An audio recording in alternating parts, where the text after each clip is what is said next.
जिला रामबन में दूरदराज कई इलाके में जलजले की चपेट में, जिसमें तहसील गुल, परिस्तान, नील, बनिहाल में कई घर रिहाइश के काबिल न रहे। जम्मू कश्मीर पैंथर पार्टी के यूथ प्रेसिडेंट रामबन इफ्तियार अहमद ने प्रेस कॉन्फ्रेंस में कहा,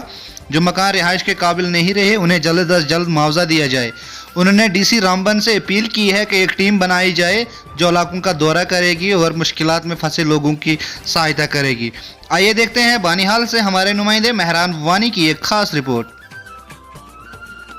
प्रेस कॉन्फ्रेंस करने का मतलब ये था, जो रात को 7:29 और 7:32 पे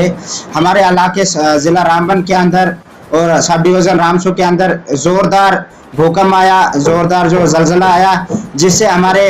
इलाके के अंदर कई मकान जो है उनको नुकसान, ज़बरदस्त तरीके से नुकसान पहुंचा और मुतासर हुए हैं, जिनका नाम मैं कुछ लोगों के नाम आपके मीडिया के माध्यम से आपके पास लाना चाहता हूं, जिसमें मोहम्मद अशरफ मनास, वल्द मायुद्दीन मनास, साकना कोट दलियन पंचायत सजमतना, मोहम्मद हनीफ, सना फरोजदीन सोहेल, साकना हिवागन पंचायत सजमतना भी, और भी हमारे गांव के कुछ जो है मकानात है, जिसमें हमारे एजाज अहमद का एक मकान है, एजाज अहमद, सना मोहम्मद मुजम्मिल, उनके मकान को भी दरार पहुंची है। तो हमने वीडियोग्राफी की हुई है तमाम इलाके की। उसके अंदर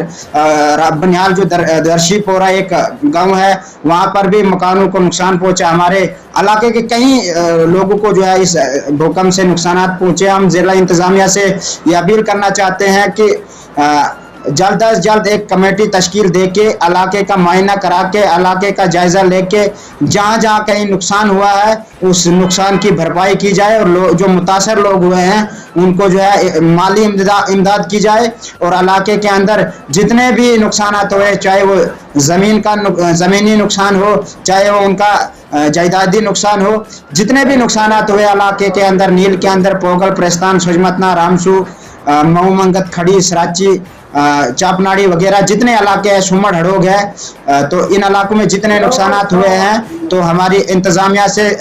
डिस्ट्रिक्ट एडमिनिस्ट्रेशन से, डीसी साहब से गुजारिश रहेगी कि जल्द अज जल्द एक कमेटी तश्कील दे के इलाके का मुआयना करा के जहाँ कहीं भी नुकसान हुआ उनको भरपाई की जाए और उनको माली इमदाद की जाए, ताकि वो राहत की सांस ले सकें।